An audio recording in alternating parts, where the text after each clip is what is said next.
Hello everyone and welcome to Meet Me at the Table. This is Colin and today we have something I'm super excited about. This is a prototype playthrough of Rove, Anchorpoint.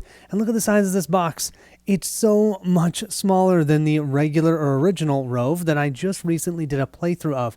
You're going to see many of the rules are going to be very similar to Rove, but there are a few differences. However, this is a prototype, so don't watch this for rules because they could be changing things. There's definitely still pieces in development, but there's some cool unique differences between this Rove Anchorpoint and the original Rove game. The final version of Rove Anchorpoint will have around 25 to 30-ish scenarios. We're doing here scenario 4, because I've done 3 original plays on my own. This is getting us up to the first boss fight. I thought that would be fun to show everyone here. The crowdfunding campaign for this game will go live around November 17th. I'll put a link in the description below if you're interested.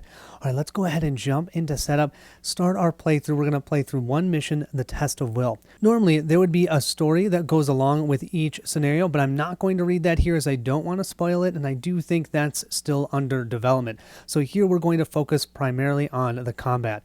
Let's go ahead and set up our characters and start our playthrough. Here we have our first character, the Thermal Flux. This guy is awesome. He's half ice, half fire.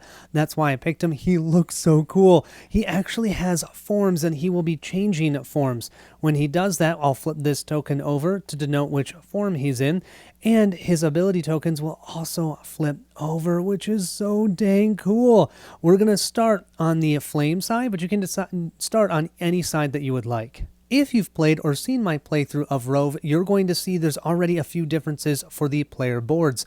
First of all, we only have 3 ability tokens instead of 4. We'll unlock a 4th one during the campaign, and I think it's more of, instead of being an ability token, it's something that's always active, a passive ability. I'm not sure, don't quote me on that, but I believe that's how that's going to work. So we are going to activate 2 out of the 3 of these each round. Our Thermal Flux here does have 10 health, and we're actually going to track our health with tokens here. In Rove, when we generated ether, we placed ether in our available spot, then we utilized it for some of our skills, and then it went down to where it could be utilized for our items. That's going to be different now. You just gain ether, utilize that ether either for items or for your skills, and then they get discarded. So you don't have that life cycle of the ether, which is definitely different. Haven't decided which I like more.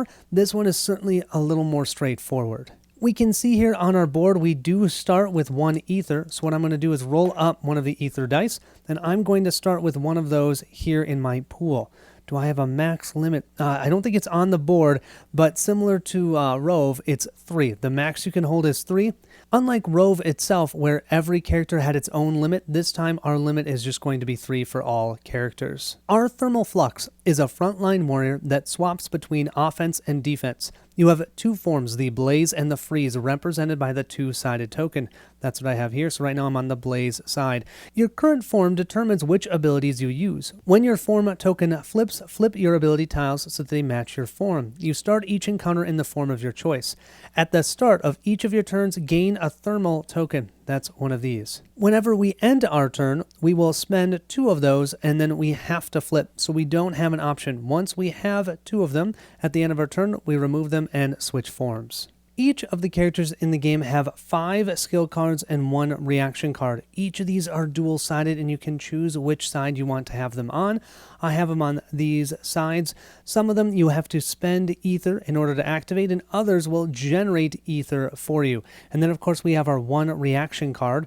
We have a reaction token, and this time, this one does have the gray and the blue side, so we can just set this up here, and once we use our reaction during the round, because generally you can use it at any time that the card says so it can be out of turn, you flip that over and say you've used your reaction for the round. So each one of these cards will be dual-sided. I've set them up like so. In the first 3 scenarios, we generated some list, and I have used that to buy some items. We have a blade and shield, so whenever we do a melee attack, we can either convert a fire or a water into a dim type of ether to be able to get +1 attack, or before we're attacked, we could then gain +1 shield just for that attack. We have the healer's vestment. So this one, during our turn, if we'd like to heal, we would have to drain one of our chaos or water ether into a dim die to gain +1 health, or actually be able to place a positive ether field onto the board within range 0 to 3. Finally, we have one consumable item. During our turn at range 0 through 1, we can heal someone by 3, but then we wouldn't get this back for the next scenario. In this game, you're required to play with at least 2 rovers, a maximum of 4. So I had to choose a second one, and we have the Pugilist. Pugilist here has only 8 health. We also start with 1 random ether, so let's roll this up. Oh, we get the exact same one. Wow. So we both have, I don't know if that's, I can never remember the names of these, but we've got the purple ether. And you're going to see it, because Anchorpoint is a smaller version of the game, instead of having all of your ether dice, they only give you 2 ether dice. And then when you roll them, you gain the chits that match the symbols. So you can see there's actually different ones. There's earth, there's air. So when you generate those, they will go into your pool here. Zuzag Pulgist is a hit-and-run specialist who specializes in taking down marked targets. When Pulgist enters the space of an ally or adversary, you may mark them with your marker token. We have it right here. Okay, and we only have 1 right now. To do so, place one of your tokens on that unit's class board or damage tracking slot. Many of your actions replace the range icon with that target icon. Actions with the target icon can only target units with the target token. Positive and negative action target restrictions still apply, so we can't do a positive thing to a negative enemy. That makes sense. Starting at level 1, you only have access to 1 of those. As you level up, you'll gain more. We once again have 3 ability tokens. We'll be using 2 of those around. We also have 3 items. We have this bark skin, which says after you deal damage with an attack, we can convert either a fire or an earth ether into a dim to be able to recover 1 health. We have razor fish razors. After you jump, and when you do that jump action, you can either use wind or water and convert it into dim. And what that means is I have this available to me right now. If any of these things actually needed that chaos or whatever you want to call it, I would convert that into a dim ether. And I can use that dim ether still to trigger my cards, my skills, but you're going to see I can't use them then to drain for abilities here. So it's not quite as powerful. But I can convert that ether to be able to activate my items. Slightly different than Rove. This one has the ability that one enemy that you moved through suffers a damage, or during your next attack, the action gains piercing, so you can go through shields. And then finally, we just have some healing during your turn. That is a one-time use. Just like our Thermal Flux, we have our 5 skill cards and then our 1 reaction card with our reaction token right here. Okay, we've set our characters up.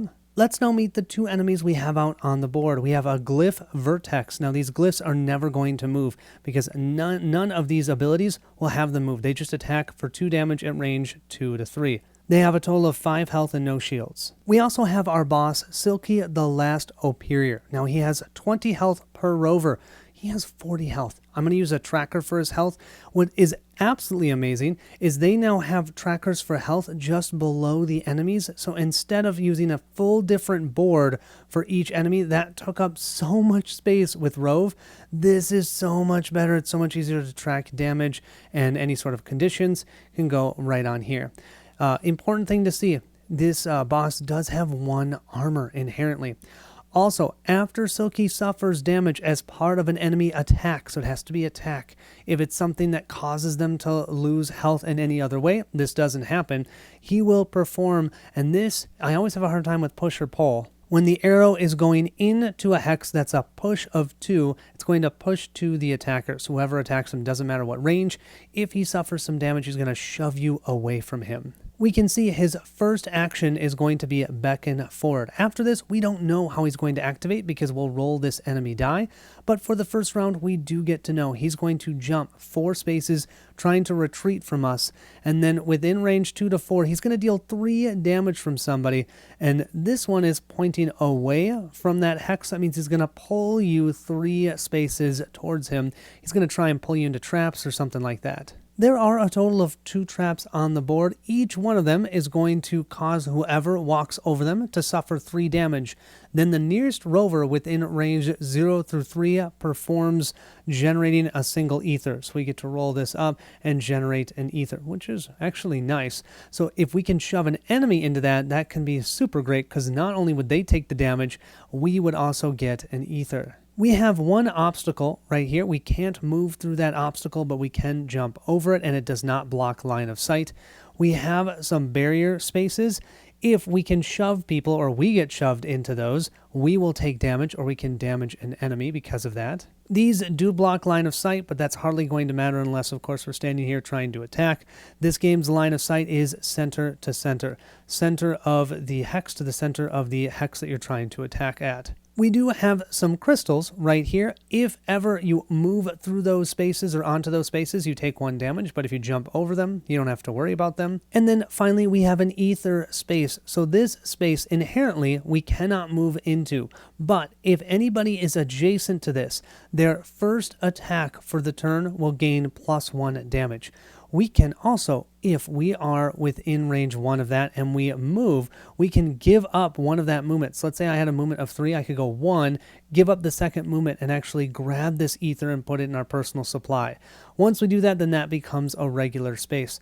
But we might want to use that to help us deal extra damage to the boss, since the boss has 1 inherent shield. You'll also notice there are 2 locations on the board with symbols and we don't have enemies there. Well, that's because I'm playing with 2 rovers.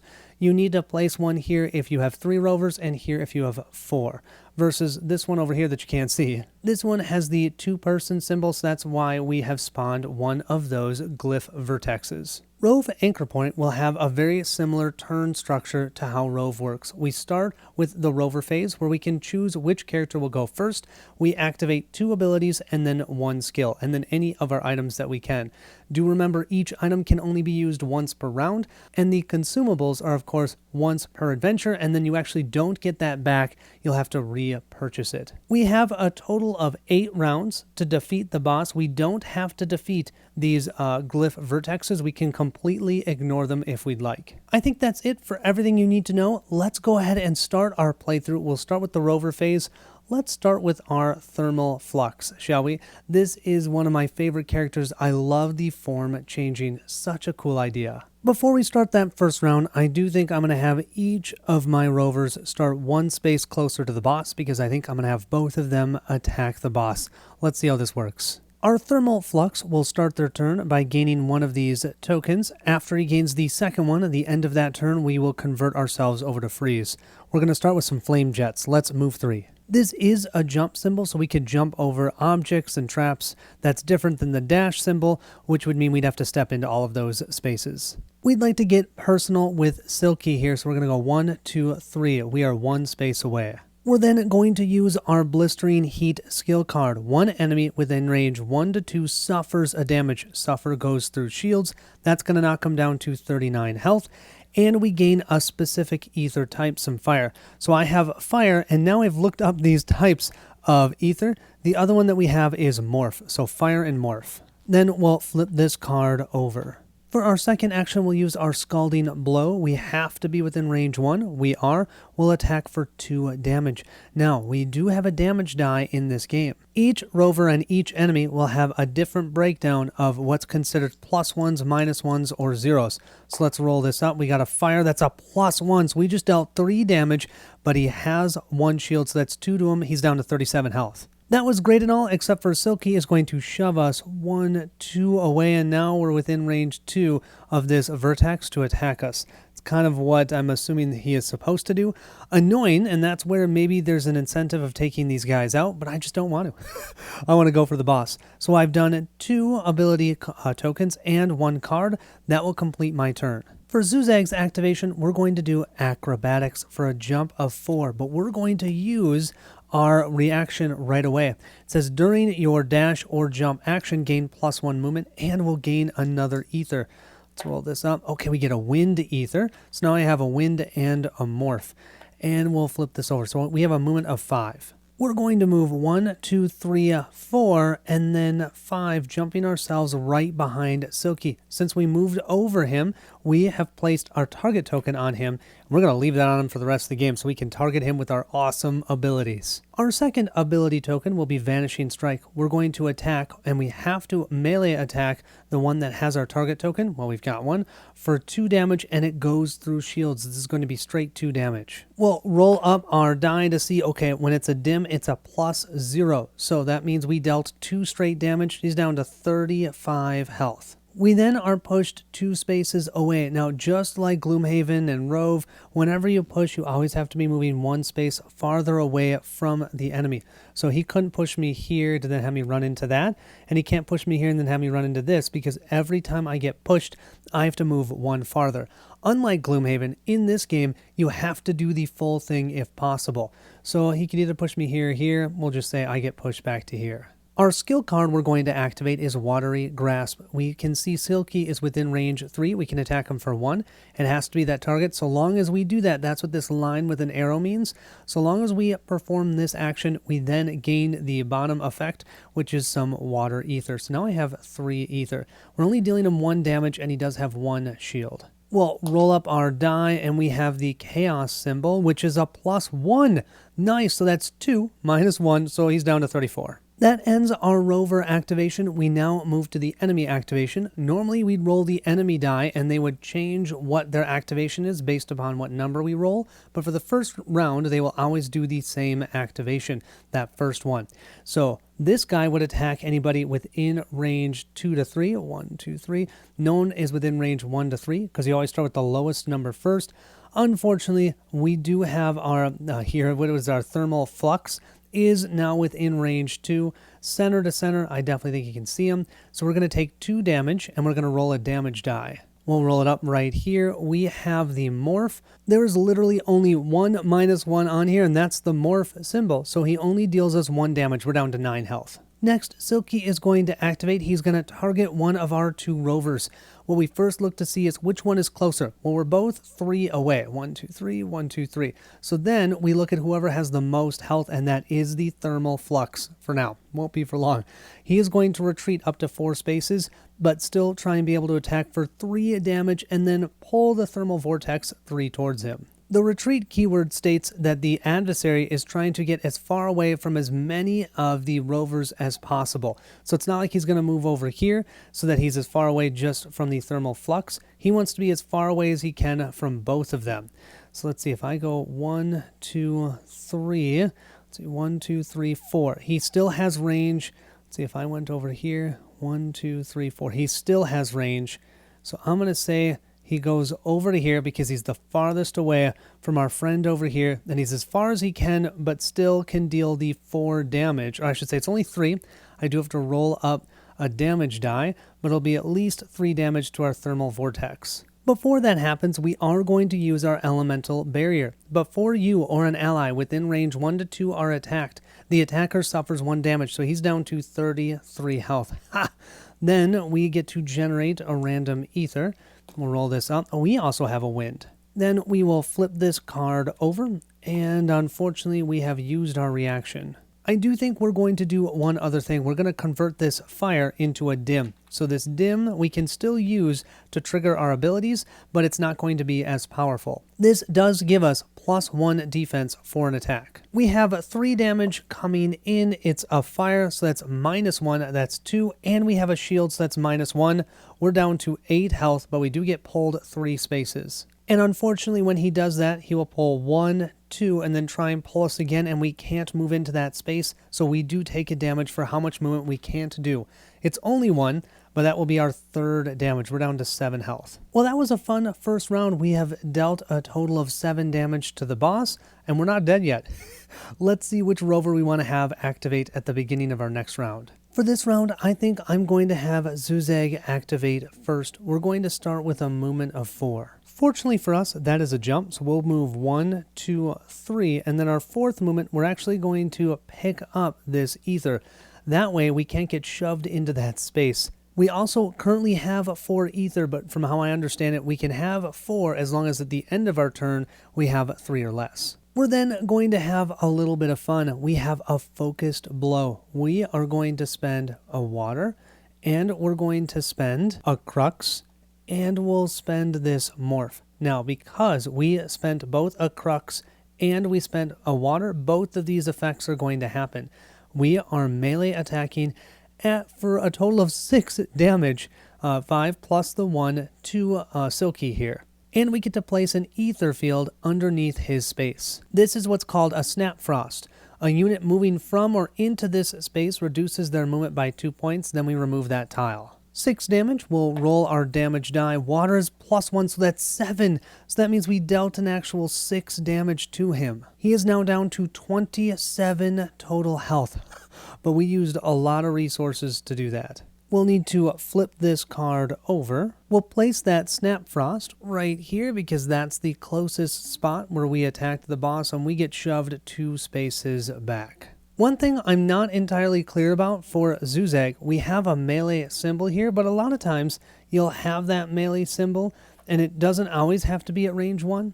So I don't know for him if this means that I don't have to be within range 1. I'm going to play that way, but I will ask the designer, and there'll be a note here, hopefully, telling you yay or nay that that symbol would be a range or not range. You have to be melee. I'm going to assume you have to be adjacent to him to be able to attack him with this. So because of that, even though I have 2 actions here that I could potentially do, neither one can I do. I don't have any damage, so I can't heal myself, and I can't attack anybody. So that will end Zuzag's activation. For our Thermal Flux, they will be changing to their Freeze version at the end of this activation. Speaking of which, I think I am going to start with my Flame Jets this time so I can move up to 3 spaces. And then I'm going to spend 2 Ether here to be able to deal 3 plus 1, 4 damage to the boss.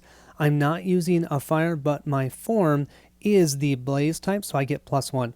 That means I don't get this benefit because I did not use fire to activate this card. So this is for 3 plus 1, 4 damage. When we jumped up to 3, I'm actually just going to jump right here. That way, when I get shoved, I can only get shoved 1 space away, and if you get shoved to the edge of the board, that does not hurt you. Let's then roll up our damage die, which of course it falls off the board. Okay, we have a Crux symbol. A Crux is a +0, so 4 minus the 1 shield. 3 damage, he's down to 24 health, almost half health after 2 rounds. I'm not sad about that at all. We will get shoved, and that's only going to be moved to here. There's nowhere else we can go to get another space away. And I think that's going to end our activation. Oh wait, no, we can do one more ability. I was planning on doing this Cauterize ability, but you can see the range is 1 to 3, not 0 to 3. So how I read that, that can only heal other people within range 1 to 3. Interesting. A lot of heals, for example, the heal for Zuzag is a range 0. So he cannot use that on himself. He can't attack, that's his Scalding Blow, so I think that's the end of his activation. At the end of his turn, we will discard these 2 tokens and flip over all of these to the other side. Isn't this cool? I really think this is fun. Oh, see, there you go. Now we can heal at range 0. I think that's awesome. Crystallize. At the beginning of the adversary phase, we are going to activate our Terramorph here. We can place a fire token within range 1 to 3. That is called a Wildfire. Whenever a unit starts their activation on that, they take a damage, and the great part about that thing is it persists. So if we can keep Silky in that spot, that would be ideal. We'll place that token right here, shall we? There we go. So now he's not only iced, but he's also burning. That's kind of awesome. During the adversary phase, we now need to roll the adversary die. I'm not even going to roll it for the glyph vertexes because they're the same on all 4 sides. It's the Snapfire. But for Silky, it can be different. Let's roll this up. Okay, we have a 1, so that means we're going to move at 1 space. He's going to jump 3, but remember he's frozen, so the most he can jump is 1. And then he's going to attack in a straight line, going through shields. Good thing none of us have shields, and he targets all enemies in that row. Fortunately for us, these glyph vertexes, which activate first, no one is within range 2 to 3, so they cannot attack us. At the beginning of Silky's activation, he will take 1 damage, going down to 23 health.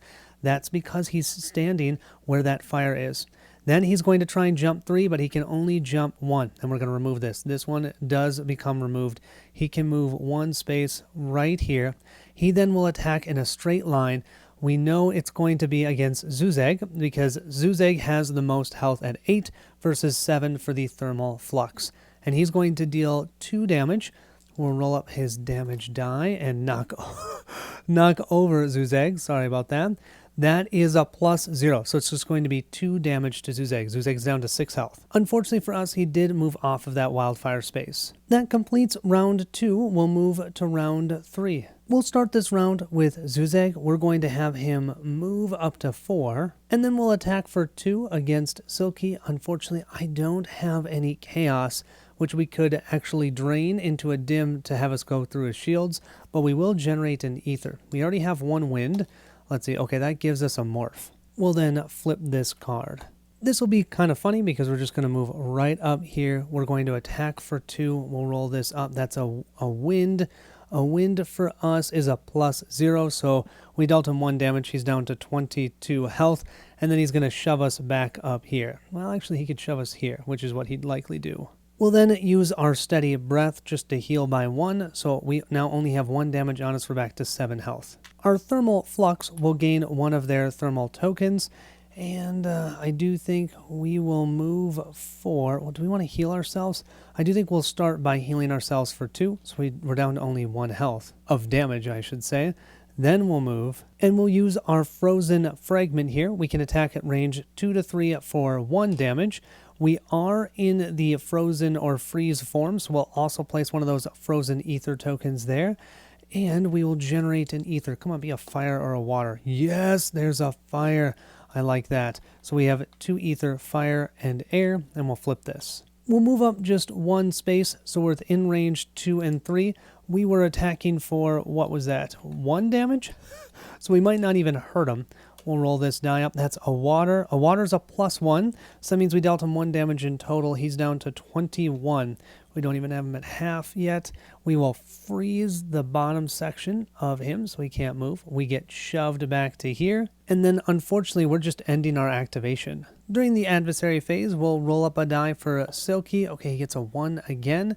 That just means he's going to spawn 2 glyph drones at range 2 closest to the nearest rover. So he actually isn't going to attack, but we're going to have new enemies out on the board. Fortunately for us, they will not activate this round because their activation row is after the boss's row, but that's super annoying. They're now in the way. We now have to deal with moving enemies on top of Silky, and they're blocking our thermal vortex. We're going to have to maybe move around or just take them out. But is it worth taking them out? We have them slightly over half health, 21 health. I don't know. We'll have to see what we want to do. We're going to move to round 4. This is round 4. I think I'll start with our thermal flux this time. The first thing we have to do is generate another one of these tokens. We'll be moving back to the blaze side at the end of our activation. I think this shatter looks kind of awesome. We're going to start with this. So we're going to spend both of these ether tokens, and it states range 2 to 3, dealing 2 damage. It targets all enemies within the range X. Now we have to pick the primary target here, and then it can hit one adjacent that's northeast of it. And because we are in the freeze form, that just auto gives us +1 damage. So this is attacking for 3 right now. Now you're going to see there's a symbol down here that says we have to flip one of our other cards that has this symbol. I think I'm going to do this one. So you can see that symbol is there. I'm going to have to flip it over to this side. That's okay. I can deal with that. And then we'll flip this one once I'm done activating it. Don't forget that enemies do not block line of sight in this game. So we can go here and hit both of them. I will roll a damage die for each one of them separately. We'll do the boss first. That's +1. So that's 4 damage, -1, 1, 2, 3, down to 18 health.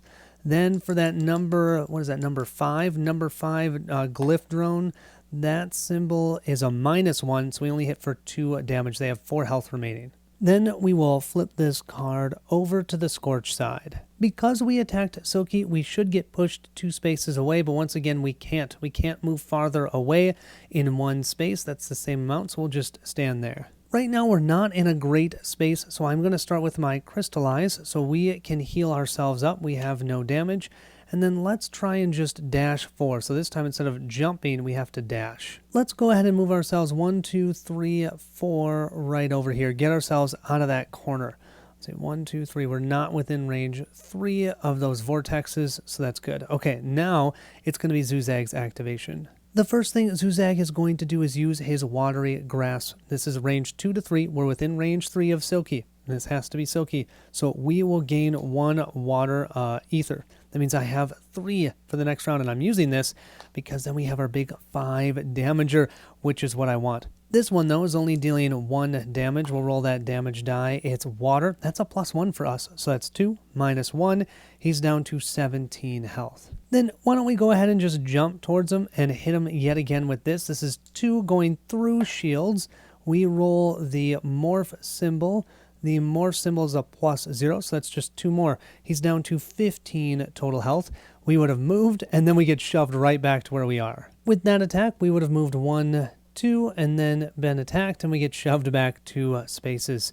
Okay, I think that's the end of our activation. We have our 3 ether for our next huge attack next turn, but now it is the adversary's activation. This is going to hurt. The glyph drones will roll this up. It's going to move 2, 1, 2. So it's going to try and move within 2. It can attack at range 1 and deals 2 damage. And then for Silky, Silky will get a 1.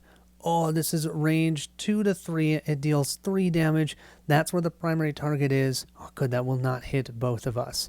So let's do the glyph vortexes. We're still okay. 1, 2, 3. No one's within range 3. Let's do the glyph drones. This actually isn't as bad as I thought. This glyph drone here would move 1, 2, but it's not within range. However, this number 5, 1, 2. Remember, you can move through your friends. You can't move through enemies unless you're jumping over them. This one will attack us for 2 damage. Let's roll up our damage die and see. Okay, it's a dim die, so it doesn't add anything to it. So that just means we take 2 damage. We're down to 8 total health.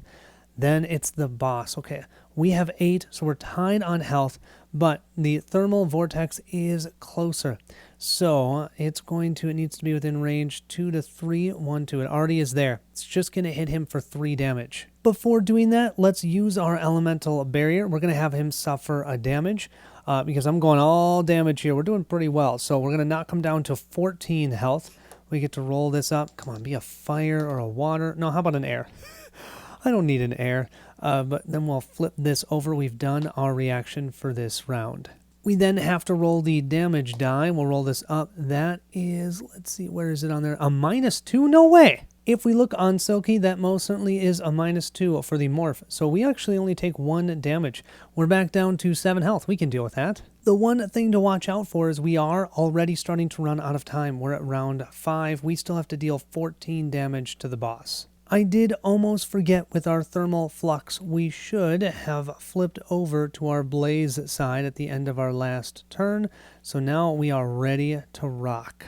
For round 5, we are going to start with Zuzag. We are going to use our acrobatics for 4 movement. Now we're going to drain this water element into a dim element here, and that means that when you jump, you get to have one enemy that you jump through suffer 1 damage. We're definitely going to jump through the boss.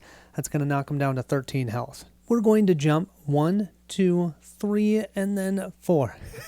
That way we dealt him 1 damage. Then what do you say we do our focused blow here yet again? We have 3 of these that we can use. We're dealing 5 damage. None of them match these types, so it's not +1. I wish it was, but I didn't have any chaos. So that's going to be 5 damage, and we'll roll up our damage die. We'll give our die a roll, and we have a water, which is +1, so that means we deal him an actual 5 damage. He is now down to 8 health remaining. This will mean, though, we flip our focused blow, and once again we get shoved 2 spaces back. I'm okay with that. Finally, we'll use our steady breath to heal back up to full. I'm feeling pretty good right now with how my health is for Zuzag. For our thermal flux, I'm a little bit more worried because of those glyph drones. For our thermal flux, first thing we do is gain one of these tokens. We are going to use our flame jets to move, and we are going to jump 1, 2, 3 right here. Yeah, I think that's a good idea. We'll use our spreading flames. We are in the blaze form, so we'll be able to place one of the wildfires in Silky's spot, and we gain a fire. Yes, we gained a fire. So we have a fire ether, and we're dealing 1 damage. Where are the damage dice? He does have 1 shield. We have a fire. Oh, fire's +1. So we knocked him down to 7 total health. And we're going to get shoved. We'll get shoved back 1 more space, like so. Remember, you can run into units and you don't take damage, and the edge of the board you also don't take damage. During the adversary phase, we'll roll for the glyph drones. This is going to move 2, so they can move 2, attack at range 1 for 2 damage. And for Silky, we'll roll this up. It's going to move 2 spaces, 1 and 2. So jumping for 3, attacking in a straight line. The first glyph drone will move 1, 2, cannot attack, but the second one once again can attack. Look at them climbing over each other to attack. They're going to attack the thermal flux. This will be for 2 damage, and we'll roll it up here. That is a +1 for 3 damage. Ow. That puts the thermal flux down to 4 health. Silky will also try and attack thermal flux. Even though he has less health, he's only range 2 away. Oh, this is not good. This is for a total of 2 damage. However, I'm going to be smart and say I used my Terramorph here, and I'm going to place one of those wildfires right underneath him. So that way, at the start of his activation, he takes the damage. He's down to 6 health. That's what I wanted to do, and I forgot to do that. Sorry about that. We'll then roll up the damage die. Okay, it doesn't add or subtract to it, so it's just a straight 2 damage. That puts us at 8 damage. We're at 2 health remaining. That will end the adversary phase. We are now at round 6. I think the thermal flux is going to want to activate first, hitting Silky here. After gaining our second token, so we will move to the freeze form after this, we are going to heal by 3 using our soothing salve. Don't want to deal with that. So that means I only have 5 damage on us instead of 8. Then I think we're going to have some fun. We're going to use our flame jets to get next to him. We're then going to melee attack him with a scorch, but we're going to convert this fire into a dim to get +1 for this attack. And we're going to scorch him alive for 3, +1 which is 4, +1 which is 5 because we're in the blaze form. 5 damage. He only has 6 health. Where is our damage die? I have it over here. Come on. Let's see what we get. We get a fire, which for us is a +1. So 3 +1 is 4, +1 is 5, +1 is 6, -1 for his shield.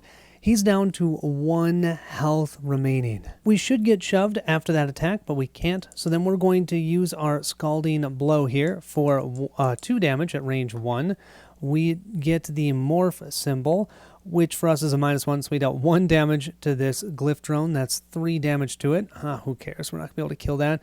But then, during Suzag's turn, he's just going to move up here. He's going to attack for 2 damage. We roll the Chaos symbol, which is a +0. Can you see that? So that deals 1 damage, just enough to take out the boss. Oh, that was so cool. Once we have defeated Silky, we have completed this scenario. Generally, you'll get some sort of list for a reward. We also here would level up.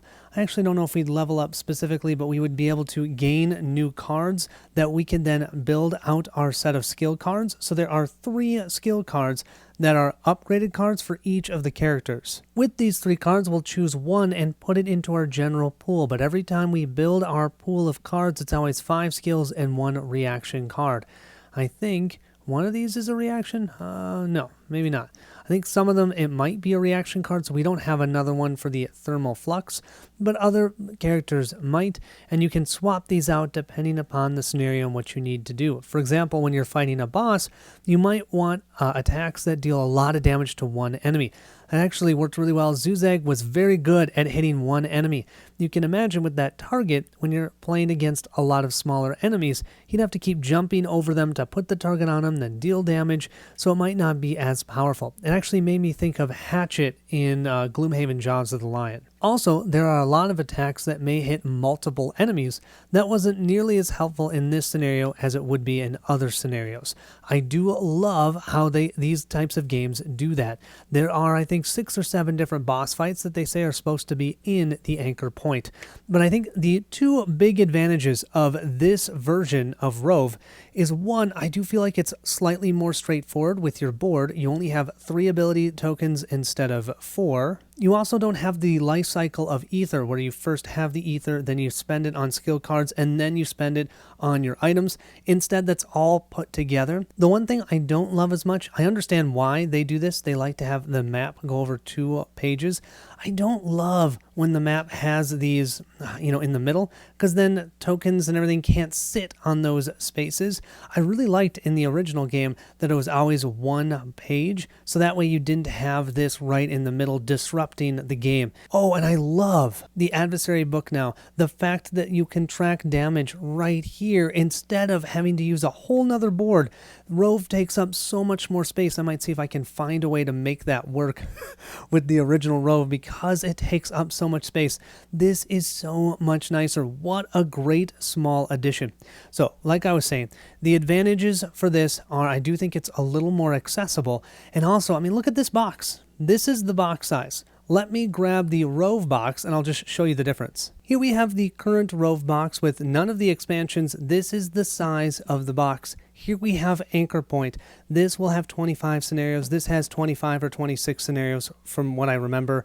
And so you can just see this fits on your shelf a lot easier. That's only important for people that have a lot of games, but I do think you're going to get into Rove and Rove Anchorpoint if you're into a lot of games, which means your shelf has limited space. So that's just another thing to think about.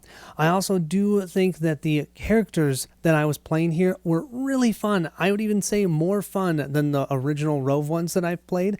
I haven't played all the Rove characters, but man, the thermal of Flux was super cool. And I did like Zuzag being able to be kind of a boss killer. I'm really interested in trying him as I continue through more of these scenarios. Hopefully this video helps you decide if you're interested in Rove Anchorpoint. If you're curious how Rove plays, make sure to check out the link in the description below. I have my playthrough of the first 3 scenarios of this one as well, so you can see how that one works too, because this one is immediately available now. This one is going to be in crowdfunding. As always, I'd like to give a huge shout out to our patrons and subscribers and to Addicts Games for sending me this preview copy. I am planning on sending that to somebody else so someone else can preview it, and my plan is I'm backing Anchorpoint. I love this system, and I just think this will be another entry point. I might even wait to play with my kids till I have Anchorpoint because this is a little bit more streamlined, and then expand it to Rove. That's kind of what I'm thinking. As always, if you'd like to see what Barrett and I have coming next on the channel, then I need you to meet me at the table. Goodbye, everyone.